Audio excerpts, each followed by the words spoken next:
Hey guys, welcome back to the channel. Before we dive into today's story, make sure you hit that like button, leave a comment down below, and don't forget to subscribe if you haven't already, because you don't want to miss what's coming next.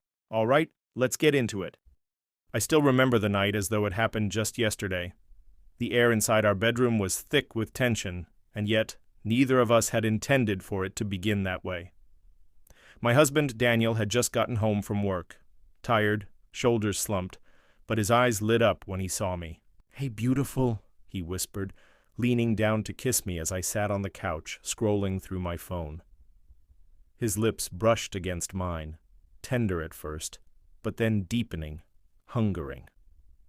His hand slipped around my waist, pulling me close. But instead of melting into his touch like I usually did, I stiffened. My whole body went rigid. "Daniel, stop!" I blurted, pushing him away. His face fell instantly, confusion flashing in his eyes. "What's wrong?" I could have told him I was tired. I could have told him I had a headache. But instead, the words came out sharper than I meant them to. "You oversexualize me, Daniel. That's all you ever see me as." The silence that followed was like a blade slicing through the room. His hands dropped to his sides, his eyes widened and then darkened. He opened his mouth as if to respond, but then closed it again, jaw tightening. In that moment, I knew I had hurt him, deeply, but I didn't take it back. Pride, frustration, and maybe even exhaustion held me hostage. I crossed my arms and looked away, convincing myself he needed to hear it. What I didn't realize was that those words would echo louder than I could have ever imagined. That night, Daniel didn't touch me again. He turned over in bed, his back to me, and didn't say goodnight. The next morning he was distant. He greeted me politely, made his coffee, and left for work without the usual kiss goodbye. I thought he just needed a day to cool off, but one day turned into two. Two turned into a week, and before I knew it, we had slipped into a new rhythm, one defined by silence. He spoke to me only when necessary. No affectionate texts during the day, no lingering touches in the kitchen, no playful remarks or spontaneous hugs. He was present physically, but absent in every other way. At first I told myself this was what I wanted. I wanted him to see me as more than someone to desire. I wanted him to treat me with tenderness, respect, and recognition. But what I hadn't realized was how much I craved his attention, even the parts I had complained about. By the second month, the silence had become unbearable. I would sit across from him at dinner, the clinking of forks on plates being the only sound between us. I'd steal glances at him, hoping to find a spark in his eyes, but they were always guarded. One night, I whispered, "Daniel, can we talk?" He looked at me, his expression calm but unreadable. "About what?" "About us, about everything," my voice cracked. He sighed, leaning back in his chair. "You made yourself clear, didn't you? I don't want to make you feel like I only see you one way, so I stopped." His words cut me. I wanted to scream, "That's not what I meant, that's not what I wanted." But the truth was that was what I had said, and he had listened, too well. Every time I walked past the photo wall in our hallway, I saw our story staring back at me. The picture of us on our wedding day, his arms wrapped around me, his lips pressed to my forehead.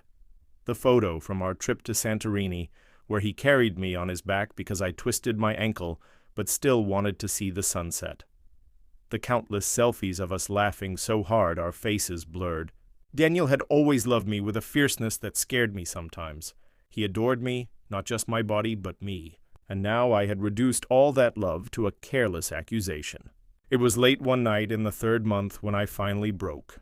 Daniel was already asleep, his back turned to me, as usual. I stared at the ceiling, tears blurring my vision. The emptiness beside me felt like a canyon. I reached out, brushing my fingers against his shoulder, whispering, "I miss you." He stirred but didn't turn around. That was when I couldn't hold it anymore. I shook him gently. "Daniel, please, talk to me." Finally he turned. His eyes were heavy with sleep but also with sadness. "What do you want me to say?" he asked quietly. "I didn't mean it," I sobbed. "Not the way it came out. You don't just see me as that. I know you love me. I was angry, and I said something cruel, and I regret it every single day. These 3 months have been torture." His jaw clenched, his eyes glistening. "Do you know how much that hurt? To hear the woman I've loved, cherished, and wanted for years tell me I only see her as an object? I buried my face in my hands, crying harder. I know, and I hate myself for it. Please, forgive me. Please come back to me. Daniel sat in silence for a long time. I thought he was going to walk away, retreat into that shell again. But then, slowly, he reached out and lifted my chin, so I had to look at him. His eyes were red, filled with tears he rarely let me see. I love you, he whispered. More than anything. But you broke something in me. You made me doubt whether my love was ever enough for you. And I've been trying to figure out if I can get past that. My chest tightened. Can you? He didn't answer right away. He just pulled me into his arms. For the first time in months, I felt his warmth, his heartbeat against mine. We cried together that night. It wasn't the end of the pain. It wasn't a magic fix, but it was a beginning. A fragile thread of hope woven into the silence that had nearly destroyed us. The weeks that followed were slow, tender, and careful. We talked, really talked, for the first time in months. I told him how unloved I had felt, how I craved his affection outside the bedroom. He told me how my words had made him feel unwanted, how he pulled back because he thought that's what I needed. We learned to find balance. He held my hand more often, kissed my forehead when I was cooking, sent me little messages during the day, not just about desire, but about love. And when we came together physically again, it was different. It wasn't just passion. It was forgiveness, vulnerability, and connection. I realized then that love isn't about never hurting each other. It's about finding your way back even when the silence feels endless. 3 months of silence nearly destroyed my marriage, but it also taught me something valuable.